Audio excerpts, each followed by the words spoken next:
خيركم من تعلم القرآن وعلمه نحمده ونصلي على رسوله الكريم أما بعد فأعوذ بالله من الشيطان الرجيم بسم الله الرحمن الرحيم رب اشرح لي صدري ويسر لي أمري واحلل عقدة من لساني يفقه قولي رب زدنی علما آمین یا رب العالمین۔ السلام علیکم ورحمۃ اللہ وبرکاتہ۔ کیسے آپ سب؟ میں امید کرتی ہوں صحت اور ایمان کی بہترین حالت میں ہوں گے انشاءاللہ۔ الحمدللہ آج ہم پڑھیں گے سورۃ المطففین پارٹ نمبر 4۔ آیت نمبر 18 تک ہمارا پارٹ نمبر 3 کمپلیٹ ہو گیا تھا، اور جنہوں نے پارٹ نمبر 3 نہیں دیکھا آئی بٹن پہ چلے جائیے اور پہلے پارٹ نمبر 3 کو اچھے سے سیکھ لیجئے، پھر ہم آج کی ویڈیو سٹارٹ کر رہے ہیں، تو یہاں سے آپ کنٹینیو کر لیجئے۔ جو نیو ویورز ہیں ان کو ہم بتاتے چلیں کہ سالم چینل میں آپ کو آسان تجوید کے ساتھ حروف کے مخارج، جہاں پر مشکل حروف آئیں گے ان کے مخارج کو ڈسکس کرتے ہوئے ہم قرآن کی تلاوت کو تجوید کے ساتھ سیکھیں گے۔ تو شروع کرتے ہیں۔ اعوذ باللہ من الشیطان الرجیم بسم اللہ الرحمن الرحیم۔ سورۃ المطففین آیت نمبر 19۔ وما ادراک ما علیون۔ واو کے اوپر زبر ہے، زبر کو عربی میں فتحہ کہتے ہیں اور اس کی مقدار آدھی الف کے برابر ہوتی ہے، اور اس کو آپ مختصر پڑھیں گے، وا نہیں پڑھنا، وا، یہی بس ایک حرکت کی مقدار، ٹھیک ہے۔ وا ما، یہاں آپ دیکھیے زبر کے ساتھ الف حرف مدہ آ گیا، اور اوپر مد منفصل بھی آپ کو نظر آ رہی ہے کیونکہ سبب مدہ حمزہ اگلے کلمہ کے سٹارٹ میں ہے، ٹھیک ہے۔ ما 3 الف کے برابر کھینچنا ہے۔ نیکسٹ ہے اد، دال ساکن پہ ہم قلقلہ کریں گے، اد۔ را کے اوپر کھڑی زبر ہے، 1 الف کے برابر کھینچنا ہے۔ ک، باریک ہوگا کاف اور زبر کو زیادہ نہیں کھینچنا۔ ما ادراک، میم الف زبر ما، الف حرف مدہ 1 الف کے برابر ہے مقدار اس کی۔ عل، یہاں پہ لام پہ تشدید ہے، عین کی زیر کو لام سے پہلے جوڑنا ہے، عل، اگین لام کی زیر کو پھر یا سے جوڑنا ہے، لی، عل لی، یا واو پیش یو حرف مدہ، آخر میں نون کی زبر وقف کی صورت میں جزم میں بدل جائے گی، ساکن ہو جائے گا نون، علیون۔ تو اس کو میں اتنا زیادہ کھینچ کے کیوں پڑھ رہی ہوں؟ اس لیے کہ وقف کی صورت میں سیکنڈ لاسٹ الفابیٹ ہمارے پاس واو حرف مدہ ہے، اس لیے یہاں پر کیا ہوگا؟ مد عارض وقفی، وقف کی صورت میں عارضی طور پر مد کریں گے۔ علیون، میرے ساتھ ساتھ دہرائیے، و ما ادراک ما علیون۔ آیت کو روان پڑھ لیجئے۔ وما ادراک ما علیون،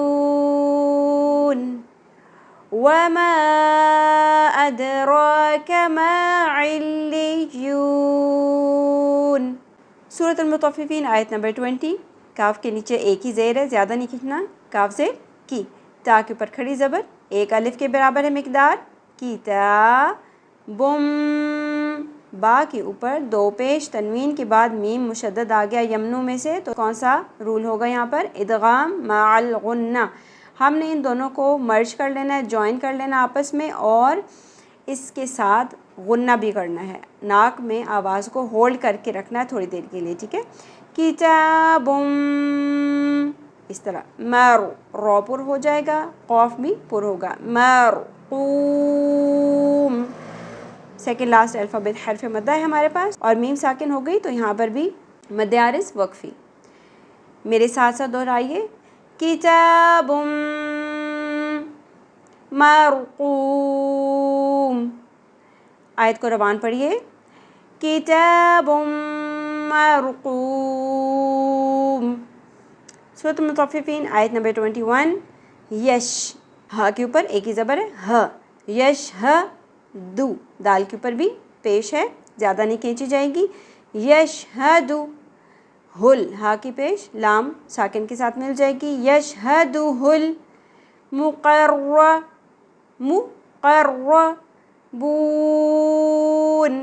मेरे साथ साथ दोहराइए, यशहदुहुल मुक़र्रबून, यशहदुहुल मुक़र्रबून। सूरत मुतफ़्फ़िफ़ीन आयत नंबर 22। नून मुशद्दद आएगा यहाँ पर तो गुन्ना होगा, नाक में आवाज़ को ठहराना है। इन्नल, लाम साकिन पे अक्सर लोगों से कलकला हो जाता है, इसको अवॉइड कीजिएगा। इन्नल नहीं पढ़ना, इन्नल। अब बा साकिन पे कलकला होगा। इन्नल अब। रॉ पुर होगी, रॉ ज़बर के साथ अलिफ हरफ मद्दा आ गया तो एक अलिफ के बराबर खींचना है, रॉ र। ठीक है, रॉ के ऊपर एक ही ज़बर है, यहाँ पर ज़्यादा नहीं खींचना, रॉ रॉ। इन्नल अबरार लफ़ी, लाम के ऊपर ज़बर, फ़ा के नीचे ज़ेर और ज़ेर के साथ या मद्दा एक अलिफ के बराबर खींचना है, लफ़ी नईम।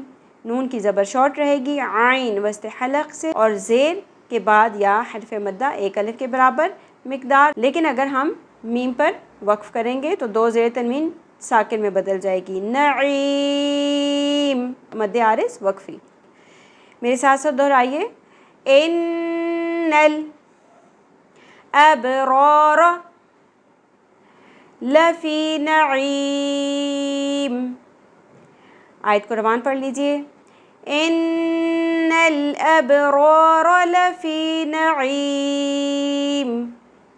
सूरत मुतफ़्फ़िफ़ीन आयत नंबर 23। अलल, आइन के ऊपर ज़बर, लाम लाम ज़बर, लल, अलल, हमज़ा ज़बर अ, मुख्तसर रखना है, अलल अ। रॉ ज़बर के साथ अलिफ हरफ मद्दा और उसके बाद हमज़ा एक ही कलिमा के अंदर आ गए तो इस वजह से यहाँ पर जो मद होगी वो मद मुत्तसिल होगी, इसको 5 अलिफ के बराबर खींचेंगे। अलल अराई, कैफ बारीक होगा, ज़ेर मुख्तसर, अलल अराई की लंबा नहीं करना, ठीक है, अलल अराई की। आगे देखिए, यन लिखा हुआ है, मैं इस तरह से क्यों पढ़ रही हूँ क्योंकि यहाँ पे इख्फा माल गुन्ना होगा, नून साकिन के बाद हरूफ इख्फा में से ज़ो आ गया,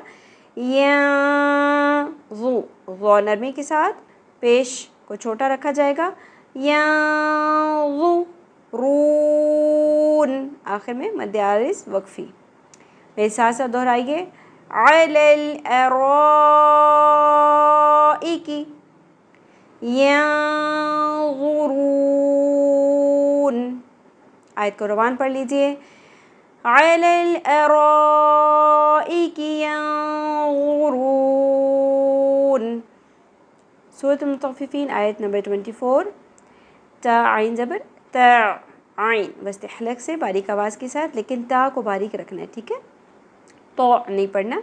ता री, रॉ के नीचे ज़ेर है, एक ही हरकत है, ज़्यादा नहीं खींची जाएगी। तारी फू, फ़ा के ऊपर पेश, फू, फ़ा पेश, फू नहीं पढ़ना, ठीक है, तारीफ़ू, तारीफ़ू, फ़ी, फ़ा या ज़ेर, फ़ी या साकिन हरफ मद्दा आ गया, ज़ेर के बाद या साकिन आ जाए तो वह हरफ मद्दा होती है, एक अलिफ के बराबर खींचेंगे। वो जू, वाव के ऊपर एक ही पेश है, जबकि जीम की पेश के साथ वाव साकिन हरफ मद्दा आ गया तो यहाँ पर जीम वाव पेश जू एक अलिफ के बराबर खींचा जाएगा। वुजू ही, हा ज़ेर ही एंड देन हा मीम ज़ेर हिम, वुजू ही हिम, वुजू ही हिम। नून वॉद ज़बर नौ, ज़ोद का अपना यूनिक मखरज है। ज़ोद किस तरह अदा होता है, ज़ुबान की करवट लेफ़्ट साइड वाले ऊपर वाली दाढ़ों की जड़ों के साथ टकराएगी तो ज़ोद अदा होगा। ज़ोद की अदायगी पुर होती है, फुल माउथ के साथ हैवी बना के इसको पढ़ना है। नौ, रो ज़बर रो पुर होगा, नौ रो चन, नून मुशद्दद गुन्ना होगा, नौ रो चन नईम, नईम। मेरे साथ साथ दोहराइए, तअरिफु फ़ी वुजूहिहिम नज़रतन नईम। आयत को रवान पढ़ लीजिए। तअरिफु फ़ी वुजूहिहिम नज़रतन नईम। तअरिफु फ़ी वुजूहिहिम नज़रतन नईम। सूरत मुतफ़्फ़िफ़ीन आयत नंबर 25। या सीन पेश युस, क़ाफ वाव ज़बर क़ौ, युस क़ौ, सीन में आपको सीटी का क्लियर एलिमेंट मिलेगा। एंड देन क़ाफ पुर होगा, नरम तालु से अदा होगा लहात से, ठीक है। और वाव साकिन से पहले ज़बर आ गया तो ये क्या है, वाव हरफ लीन है। युस्क़ौन, युस्क़ौन मिर। अब यहाँ पे आप देखें कि नून साकिन की आवाज़ बिल्कुल साइलेंट हो जाएगी। पढ़ने में इस तरह फील होगा कि मीम ज़ेर और आगे रॉ आ गया, ठीक है। मीम रॉ ज़ेर मिर हम पढ़ रहे हैं, जबकि लिखने में मिन आएगा। ऐसा क्यों है कि नून साकिन के बाद जब लाम या रॉ में से कोई आ जाए तो इदगाम बग़ैर गुन्ना होता है, ठीक है। गुन्ना की साउंड बिल्कुल नहीं आएगी। रही इस तरह पढ़ेंगे, ठीक है। हा या ज़ेर ही, यहाँ पे एक अलिफ के बराबर खींचना है। या साकिन हरफ मद्दा है। क़ाफ दो ज़ेर के बाद मीम मुशद्दद आ गया। अगेन तनवीन के बाद यमनु में से मीम आ गया तो इदगाम मअल गुन्ना होगा। रहीक़िम मख, ख पुर होगा हर्फ और खराश के साथ। मख्तूम, मख्तूम, मेरे साथ साथ दोहराइए। युस्क़ौन मिर रहीक़िम मख्तूम। रवान पढ़िए। युस्क़ौन मिर रहीक़िम मख्तूम, युस्क़ौन मिर रहीक़िम मख्तूम। सूरत मुतफ़्फ़िफ़ीन आयत नंबर 26। ख़्वाज़िर खुई, खुई ता मु। अब यहाँ पे आप देखें ख़ौ पुर पढ़ा जाएगा, ज़ेर को मुख्तसर रखना है ताकि ऊपर खड़ी ज़बर है, एक अलिफ के बराबर होगा। खुई ता मु। और फिर हा के ऊपर उल्टा पेश है तो हा की उल्टा पेश भी एक अलिफ के बराबर होगी। जितनी भी खड़ी हरकत होती हैं, खड़ी ज़बर, खड़ी ज़ेर, उल्टा पेश, तो ये एक एक अलिफ के बराबर खींची जाती हैं। ख़ुतामुहु मिस्क, मीम सेन ज़ेर मिस और देन काफ साकिन हो जाएगा वक्फ की सूरत में, मिस्क। ख़ुतामुहु मिस्क। आगे देखिए व फ़ी ज़ालिका, ज़ाल नरमी से पढ़ा जाएगा, खड़ी ज़बर है एक अलिफ के बराबर। ज़ालिका, ज़ालिका फल यतना, फल यतना फसिल, फल यतना फसिल। आगे देखें मुतना, मीम और ता की हरकत मुख्तसर होंगी और नून की ज़बर के साथ अलिफ हरफ मद्दा है। मुतनाफ़िसून, मुतनाफ़िसून। आखिर में मद्दे आरिज़ वक्फ़ी। मेरे साथ साथ दोहराइएगा, वर्ड बाय वर्ड पहले पढ़ेंगे। ख़ुतामुहु मिस्क वफ़ी ज़ालिका फ़ल्यतनाफ़सिल, फ़ल्यतनाफ़सिल मुतनाफ़िसून। ठीक है, आयत को रवान पढ़ लेते हैं। ख़ुतामुहु मिस्क वफ़ी ज़ालिका फ़ल्यतनाफ़सिल मुतनाफ़िसून। ख़ुतामुहु मिस्क वफ़ी ज़ालिका फ़ल्यतनाफ़सिल मुतनाफ़िसून। अल्हम्दुलिल्लाह, आज का लेसन हमारा पार्ट नंबर 4 सूरत मुतफ़्फ़िफ़ीन कंप्लीट हुआ। بہت اچھے سے ورڈ ٹو ورڈ پریکٹس کر کے ایک ایک حرف کی اچھے سے پریکٹس کر کے آپ نے اپنا لیسن کنسرن میلز اور فیمیلز کے الگ الگ گروپس میں سنا دینا ہے، اور یہ گروپ جو ہیں ان کے لنکس آپ کو چینل کی ڈسکرپشن میں مل جائیں گے، ٹھیک ہے۔ اللہ تعالیٰ ہم سب سے اپنے دین کا پسندیدہ ترین کام لے لے، ہم سب کو ہمارے والدین کے لیے اور ہماری اولادوں کو ہمارے لیے صدقہ جاریہ بنا دے، اور ہم سب کو صحت اور تندرستی کے ساتھ رکھے، اور جو مشکل میں ہیں اللہ تعالیٰ ان کی مشکلوں کو آسانیوں میں بدل دے، آمین یا رب العالمین۔ سبحانک اللہم و بحمدک، نشہد ان لا الہ الا انت، نستغفرک و نتوب الیک۔ السلام علیکم ورحمۃ اللہ وبرکاتہ۔ اگر آپ نے ابھی تک سبسکرائب نہیں کیا ہے تو سبسکرائب کر لیجئے، اور اگر آپ کو ویڈیو اچھی لگی ہو تو لائک کر کے شیئر کر لیں اور اپنے لیے صدقہ جاریہ بنا لیں۔ جزاک اللہ خیرا کثیرا۔